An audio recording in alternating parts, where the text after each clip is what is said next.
Assalamualaikum warahmatullahi wabarakatuh.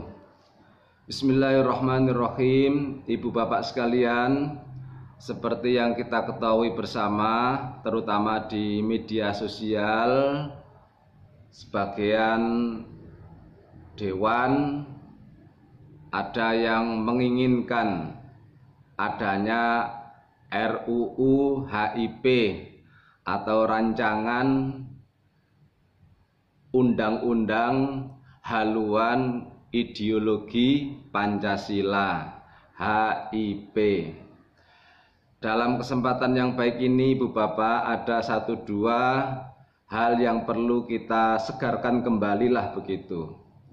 Satu, ideologi negara itu adalah hasil karya para pendiri negara. Ulama-ulama tempo dulu sudah mufakat, sudah sepakat Pancasila adalah sebagai dasar negara Indonesia atau ideologi negara kita. Sehingga kami tidak habis pikir kalau Pancasila itu sudah hasil kesepakatan para pendiri tempo dulu, yang di situ juga ada ulamanya. Terus baru-baru ini ada rancangan undang-undang haluan ideologi negara, itu sekali lagi kami tidak habis pikir. Mengapa? Karena Pancasila itu sudah istilahnya begitu mampu mengayomi semua elemen tanpa adanya hambatan dan kendala. Ini yang harus digarisbawahi. Puluhan tahun kita berada di payung Pancasila, puluhan tahun kita berada di payung undang-undang, puluhan tahun kita berada di bawah Garuda Pancasila, dan pada saat itu sampai sekarang masyarakat Indonesia merasa aman dan nyaman kendati pun berbeda agama, mampu diayomi dalam satu payung namanya Pancasila. Walaupun beda suku, walaupun beda bahasa, walaupun beda kulit, walaupun beda agama, merasa aman dan nyaman berada di Pancasila. Loh, sekali lagi kami tidak habis pikir mengapa sudah merasa aman, nyaman berada di bawah payung Pancasila, buru-buru ada orang-orang yang mau merubah, mau mengadakan rancangan undang-undang haluan ideologi negara.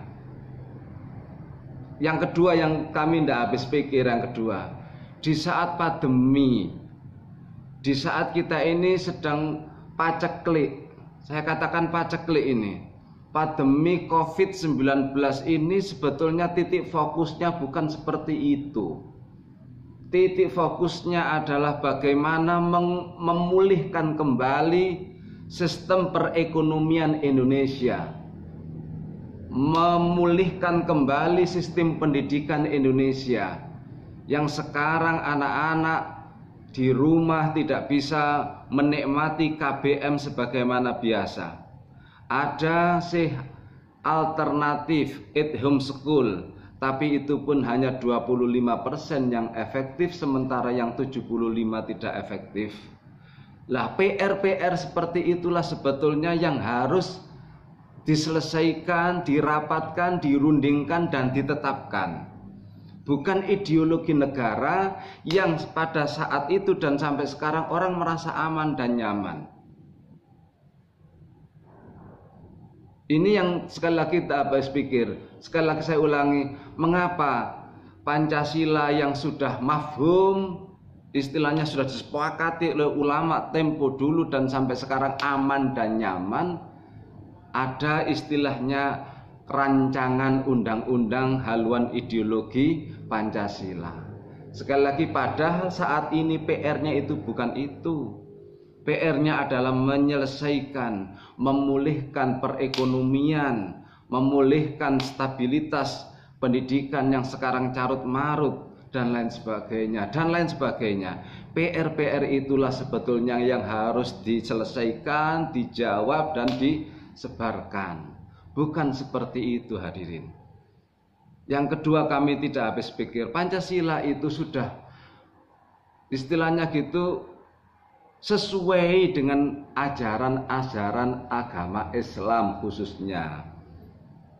Pancasila, satu ketuhanan yang Maha Esa.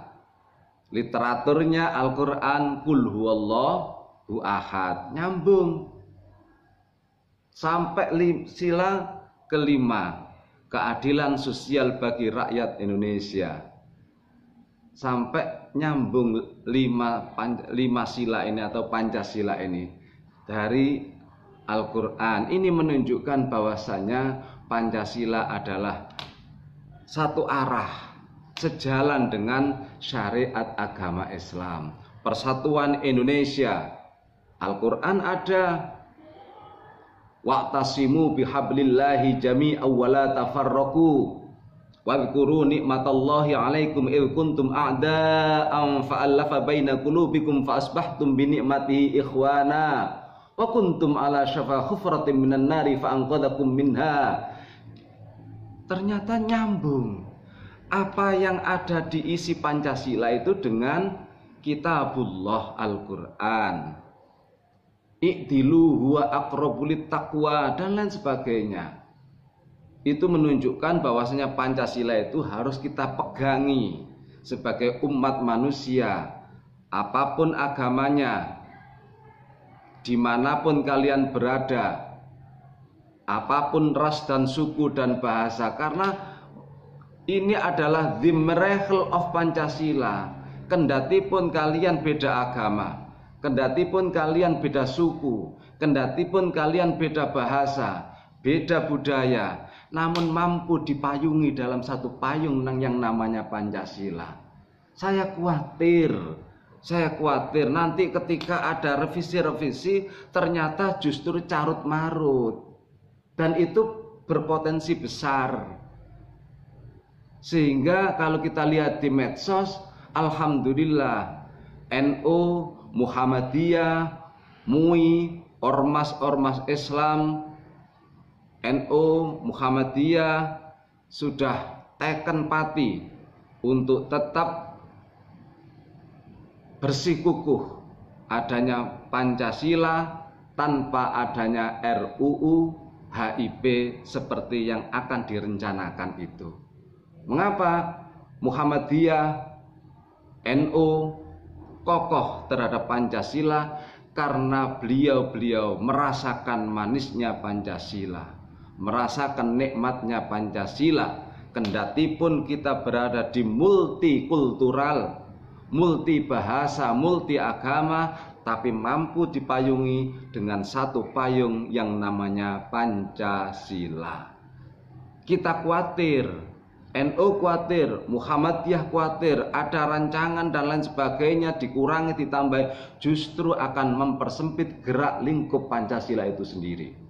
Sekali lagi, sejak dulu sampai sekarang ila yaumil qiyamah, insyaallah Pancasila mampu mengayomi perbedaan. Demikian, terima kasih, mohon maaf, wabillahi taufik wal hidayah. Wassalamualaikum warahmatullahi wabarakatuh.